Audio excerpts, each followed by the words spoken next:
Okay, so there was another publication that was being put out regularly in India during 1976, at least for a short while. That was called the Hare Krishna Explosion, which Prabhupada was generally pleased with. It was being produced in Hyderabad, and they used to send him copies whenever they printed it. It was like a newspaper kind of thing. But there was one problem with it, again due to the editors not being experienced or mature enough to realise what they were putting in there into print might be, fairly volatile. On February the 27th, 1976, Prabhupada was in Mayapur, and a few advance copies had been sent to Srila Prabhupada. But then there was some complaint about an article that had appeared in the latest edition, volume 21. The article was titled, "Hindus Converted into Muslims." It explained how Muslims would sometimes convert Hindus by simply sprinkling water on them. Being bound by a very strict caste system, such persons were immediately ostracized from the Hindu community and forced to become Muslims. The article, which was simply a quote from the Chaitanya Charitamrita, had no explanation, nor was it related to anything else in the newspaper. It was just there, and that was it. Achyutananda Swami felt it might be inflammatory, especially in view of the community tensions in Hyderabad, where they had a lot of Hindu-Muslim riots. Prabhupada agreed. The article was pointless, and he was upset about it. He immediately wrote a letter to Mahamsa Swami ordering him to stop production. "You must stop circulation of this paper immediately. It is not being managed properly. Who is this rascal who is writing such articles? See to this immediately." So again, that's something that's taken directly from one of Prabhupada's books, but within the context of the book, it's okay. It's not something that would go into wide circulation, and even then it's, within a certain greater context. But to just clip out something like that and then drop it into a newspaper which is meant for general distribution, which people will read without context, then it can be inflammatory. So, especially in India, you have to be very careful about what you publish. Otherwise, you're likely to have a riot on your doorstep. So Prabhupada was quite concerned about that. He actually stopped the production of the entire newspaper until they got that sorted out. Another devotee who had a brief,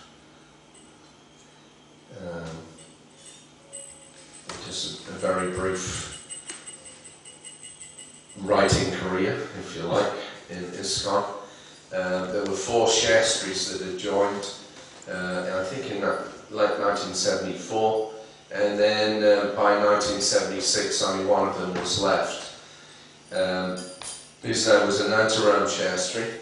He had joined us. Prabhupada liked him. He was a very qualified person, at least from a scholarship point of view.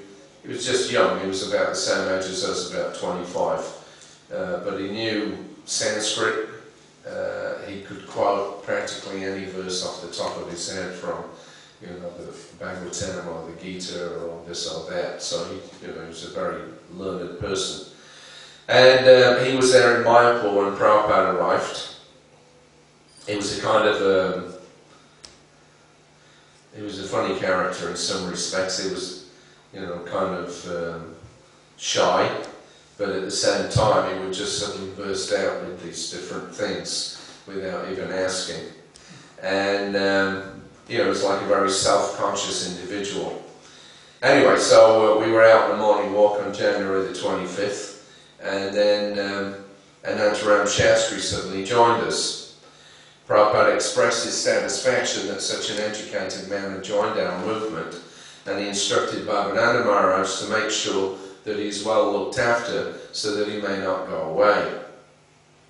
Although a somewhat self-conscious individual, Shastriji was eager to recite a poem that he had composed for Srila Prabhupada's pleasure. As we walked, and without asking first, he suddenly broke out into melodious verse, singing the praises of Bhagavan Sri Gopal, or at least it seemed so. His chanting was impressive to my untrained ear, but Srila Prabhupada was alert. When Shastri sang Nachiye Nachiye Aile Gopal, my dear Gopal, please come to me dancing, Prabhupada stopped him. Don't manufacture knowledge, he said. You take knowledge from Bhagavan. You do not order Bhagavan. You just follow Bhagavan. That is not wanted. Do not write concocted poetry. That is not beneficial. You simply follow.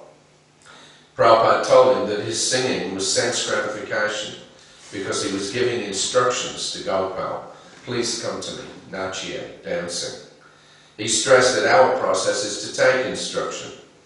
It is all nonsense. Why you should ask Gopal to come to you? You cannot order, you must follow. We are to carry out the order of God, not to order God to carry out my order. That is a mistake. Prabhupada went on for some time, condemning the attitude with which people generally approach God. He explained that in India they sing a traditional arati song, which repeats the words, Sabko Sampati De Bhagavan. De Bhagavan means, give me. And in the West, he explained, the Christians also have the same idea. The whole world, Prabhupada observed, they have accepted God as their order supplier. I order, you supply. The Christian church also. God, give us our daily bread. And if God doesn't give, then God is dead, Tamal Krishna Maharaj added. Dead, Prabhupada repeated. This is going on. And our prayer is, I don't want anything, simply engage me in your service. This is the real prayer, which is taught by Chaitanya Maharaj.